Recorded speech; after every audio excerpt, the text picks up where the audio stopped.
First at 7, we are taking a live look at Interstate 35 just outside of Oklahoma City. You can see snow already covering much of the ground there as the major winter storm makes its way across the country. Well, good morning. It is 7 a.m. January 24th. I'm Taylor Thompson. And I'm meteorologist Julia Haley. Well, Julia, let's not waste any time today. We have this major winter storm on the way to us really in just a matter of hours now. What do people need to be doing as we have this last kind of final prep time? Well, this morning is your best time to prepare as we head into the afternoon hours. That's when we start to get a round of sleet on the way and then freezing rain. The big problem is that'll leave a glaze of ice on the ground, not only impacting travel, but also impacting your power, as even just a bit of ice can increase the weight on trees up to 30 times. Weather-worn days Saturday through Tuesday as we get an ice storm and these cold temperatures following. So ice storm warning throughout Monday. That's for everywhere within our viewing area. And let's talk about ice, because you're going to be hearing a lot about the measurements of ice from our meteorologists throughout the day today. As we get a fourth an inch, that is limited in terms of impacts, destructive as you head toward a half an inch. That's where we start to see a chance for numerous power outages throughout the area, and you get that coat of ice on vehicles and also windshields as well. So as we get to above a half an inch, those are crippling conditions. You're going to hear this word a lot throughout the day today and also in the news. That leads to major tree damage and also a chance for widespread and long power outages. So I'll show you our models right now. They have those same definitions up top to make it easier. Crippling conditions are possible as we head toward the northern upstate and also that North Carolina and South Carolina state line, also for some of the foothills as well. And even the GFS model shows this too. So make sure that you are being prepared and starting to get prepared throughout the day today if you have not already. Starting to see some snow, but don't let that excite you. We've got that sleet and ice on the way, and I'm tracking that for you coming up. Thank you so much, Julia. We'll check back in with you here in just a little while. Well, even with an additional nearly 20,000 workers standing by throughout the Carolinas, Duke Energy is warning its customers of possible power outages for several days. But a utility spokesperson we talked with earlier says while crews get ready to respond, residents should be ready too.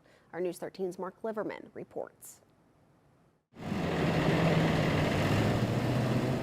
As the sun started to set, support staff were standing by for the storm. We're going to be having 18,000 crew members in the Carolinas ready to respond as of tonight, this evening, Friday night. Duke spokesperson Carolyn Fountain says crews are coming in from Canada along with 27 states. Just a quarter inch of ice, enough to bring tree limbs down onto power lines. Once you get to about a half inch of ice, it actually starts impacting the lines themselves. That's when Duke turns to these trucks. Well, you see how much gear and tech goes into each one of these trucks. The Asheville area alone is going to be getting more than 100 extra trucks just for this storm. We have damage assessors coming in. We have tree trimmers. You know, think about trees or limbs on lines. We first need to assess the damage, clear that damage in order to then restore those lines. Another tool in Duke's arsenal, what Fountain calls smart self-healing technology. It helps reroute that power to those available lines to the customers that can be restored. The utility also guided in part by lessons learned from Helene.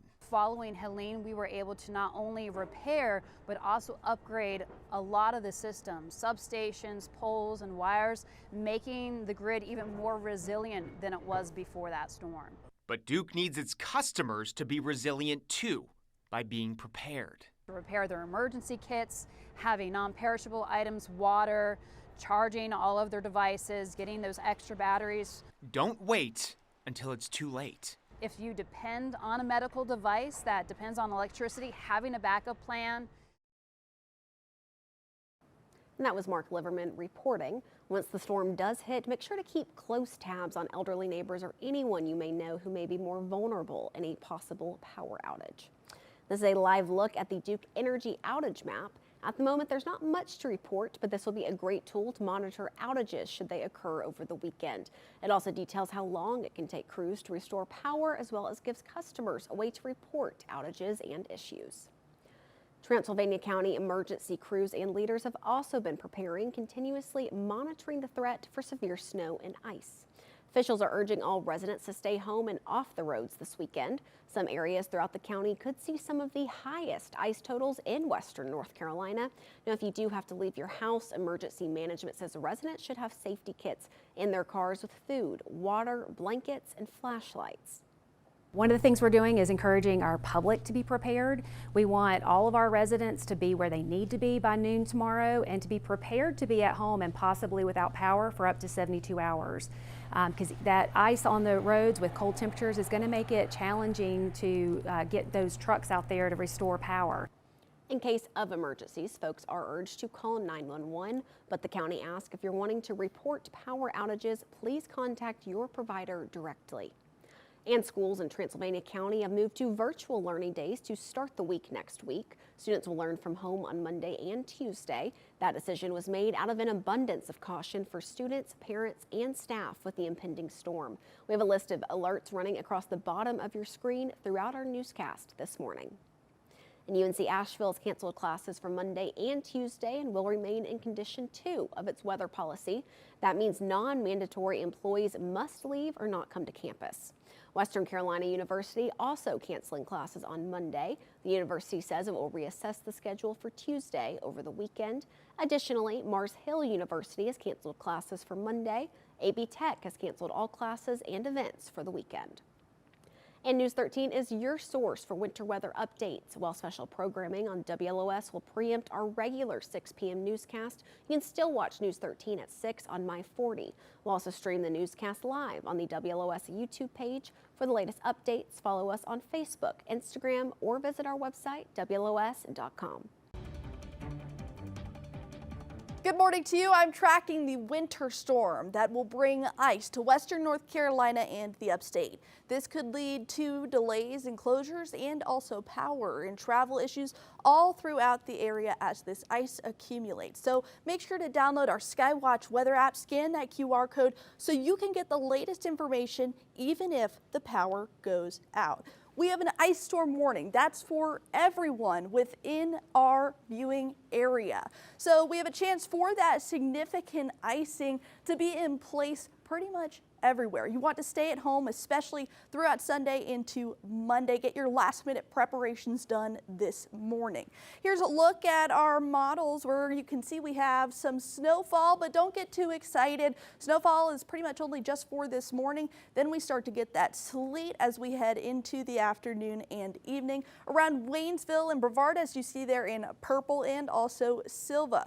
Freezing rain then makes its way into the area, and this is really where we start to see the effects of icing into your Saturday night. It'll leave a glaze of ice on the ground, whereas sleet bounces off. So we're going to start to see that ice accumulate, and driving will get much harder. Into those later hours of the night and into your Sunday morning, still a chance for some more of this freezing rain, especially as temperatures are below freezing. So the rain freezes on contact, but for some areas like in our southwestern mountains, you have a chance to avoid some more of this freezing rain, specifically because you have temperatures that will be warmer than that. Then we get rain into your Sunday afternoon and cloudy skies on the way. Temperatures will take a dip. So for this weekend, make sure to hunker down by this afternoon.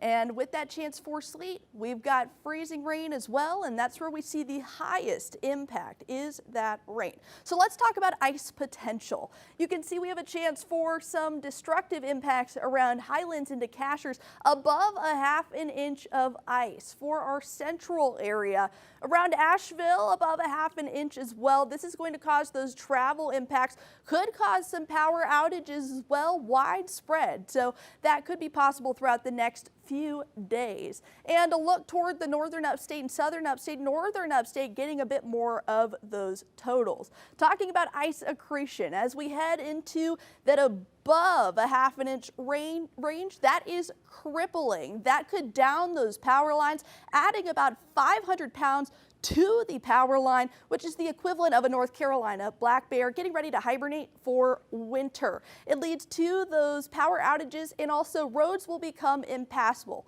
Now, to top that off, as we head into Sunday and into Monday, those temperatures drop, and also feels like temperatures will be in single digits come Monday morning. Come Tuesday morning, we've got dangerous wind chills. They'll be in the negatives. Of course, best thing to do is don't be scared. Just be prepared. Now is the time to gather any of those last-minute items you may need to stay warm during this time. So for weather-warned days on the way, bundle up, stay warm, and stay safe.